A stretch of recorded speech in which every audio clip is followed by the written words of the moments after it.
देखने को मिली। तो जो हमारी नज़र है उसमें कंसोलिडेटेड बेसिस पे क्वार्टर पे हमें लगता है कि रेवेन्यूज पे सबसे पहले नज़र डालें 1,60,000 करोड़ का हमारा अनुमान है, जो 14% की क्वार्टर ग्रोथ यहाँ पे दिखाएगा। और साल दर साल चूंकि लो बेस है तो वहाँ से तो 44% की ग्रोथ दिख रही है। ऐसे ही पैट में आप देखिए 12,480 करोड़ आने वाला है और एबिटा 11% बढ़ेगा आपका यहाँ पे 25,920। मैंने हायर साइड के अनुमान लगाए हैं, मुझे लगता है कि शायद यहाँ पे भी आपको सरप्राइज हो सकता है, क्योंकि जो डीजल के क्रैक्स हैं उसमें भी बहुत इंप्रूवमेंट हुआ है, तो तगड़े गेंस की उम्मीद यहाँ पे रख सकते हैं। रिटेल बिजनेस जो इस पैंडेमिक में सबसे ज़्यादा दिक्कत आई थी, जो कि ब्रिक एंड मोटर्स खुले नहीं थे, अब पूरी तरीके से खुल गए हैं, एडिशंस भी हुए हैं। तो आप सोचिए 43,000 करोड़ का रेवेन्यू 11% की ग्रोथ के 13% की ग्रोथ के साथ दिख रहा है, और इसमें मार्जिन इंप्रूवमेंट हुआ है 1% का, ये बहुत ही सिग्निफिकेंट है। तो मुझे लगता है कि रिटेल से आपको एक और सरप्राइज मिलेगा। और जियो में 3% के आसपास का जो आरपू है वो बढ़ के 143 रुपये आने की संभावना है, और मार्जिन 49% बढ़ेगा, क्योंकि पिछले क्वार्टर्स में एडजस्टमेंट हुआ जब आईयूसी हट गया, अब वो प्रॉपर हो रहा है। तो यहाँ पे हमें लगता है कि अच्छी ग्रोथ देखने को मिलेगी, और 9-10 हज़ार करोड़ के आसपास का एबिटा यहाँ पे देखने को मिलेगा। तो जो तीनों सेगमेंट हैं इसके, ऑयल का, रिफाइनिंग का और दूने रिटेल और जियो का है, इसमें बहुत अच्छी ग्रोथ देखने को मिलेगी। हाल में कई सारी जो डील्स की हैं उसके बारे में और डिटेलिंग हमें देखने को मिलेगी। तो एक पॉजिटिव साइड का सरप्राइज हम उम्मीद कर रहे हैं, और मुझे लगता है कि मार्केट को डेफिनेटली एक बड़ा सरप्राइज मिलेगा, क्योंकि रिजल्ट्स बहुत ही दमदार आने को मिलेंगे। बिल्कुल। और नीरज जी, एक बात यहाँ पर ये कहनी पड़ेगी जो आपने सुबह भी बताई थी और कल शाम भी, कि जैसे जैसे क्रूड ऑयल बढ़ता है तो आप ये देखते हैं कि जीआरएम स्प्रेड्स पेट्रोकेमिकल कंपनीज के, ना सिर्फ रिलायंस के, आपको बढ़ते हुए दिखते हैं। तो वो मार्जिन एक्सपेंशन होता है। और कई जगह तो मैं देखता हूँ विदेश में, जहाँ पर ज़्यादातर रिलायंस एक्सपोर्ट करता है अपने ऑयल प्रोडक्ट्स, वहाँ पर लाइनें लगी हुई हैं फ्यूल के लिए। तो डिमांड की कोई दिक्कत नहीं है, कोई कमी नहीं। और रिलायंस की एक और खूबसूरती है कि इनकी रिफाइनरीज जो लगाई गई हैं वो बिल्कुल अल्ट्रा मॉडर्न है। हैवी हाई सल्फर क्रूड को भी ये बहुत अच्छे से प्रोसेस कर लेते हैं। तो ये बाउंडेशन नहीं है कि इनके बास्केट में लाइट स्वीट क्रूड ज़्यादा हो। हैवी क्रूड है जो थोड़ा सस्ता पड़ता है, और उसको भी आप सुपरफाइन बना लेते हैं। ये इनका एज है। चलिए, एक रिफाइनिंग इंडेक्स भी होता है शायद जो इसी चीज को मेजर करता है। कभी इस पर और चर्चा करेंगे, लेकिन हमारी खुशकिस्मती आशीष बहेती साहब हमारे साथ जुड़े हुए थे। कल उन्होंने एक पोजिशनल कॉल आरआईएल पर दी थी।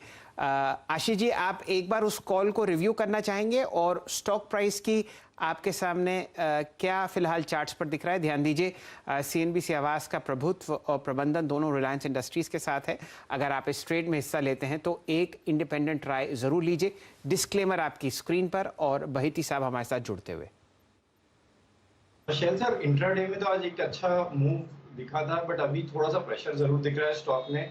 बट बहुत अच्छा पोजीशन है यहाँ पे बाय करने का। स्टॉप लॉस जो लगाना है थोड़ा छोटा ही 50 रुपए का यहाँ से नीचे स्टॉप लॉस लगाना है, जो कि 2575 या 2570 के करीब का।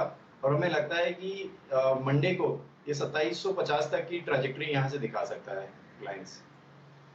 अच्छा, आप और कमेंट्री में क्या नीरज जी ध्यान देंगे किस बात पर? एक बहुत अहम डेवलपमेंट ये हुआ है कि पिछले 2-1 हफ्ते में यहाँ पर 2 एक्विजिशंस अनाउंस किए गए, सोलर बिजनेस की तरफ, और 2 एक्विजिशंस रिटेल की तरफ। अभी 75,000 करोड़ रुपए में 3 साल का जो आप ग्रीन एनर्जी पर खर्च होते हुए देख रहे हैं, उसमें कुछ उम्मीद? शैली, भी आपने देखा होगा जब 2-3 लास्ट अनाउंसमेंट हुए तो जो सोलर पैनल और ग्रीन एनर्जी से रिलेटेड था, उसमें बढ़त के साथ साथ O2C बिजनेस का अब जो एक बात चल रही थी कि उसको हाइव ऑफ करके रखेंगे, मैं लगता था उस पर भी हम लोग सुनेंगे, क्योंकि वो समय बिल्कुल करीब आ रहा है जब उसको रखा जाएगा। तो वो बिजनेस और जो सोलर वाला बिजनेस है, जिसमें इस समय सबसे ज़्यादा ग्रुप का फोकस है, जहाँ पे एक्विजिशंस हो रहे हैं और एक एंड टू एंड कंपनी बनने की तरफ बढ़ रही, उसमें बहुत इंपॉर्टेंट डेवलपमेंट हो सकते हैं।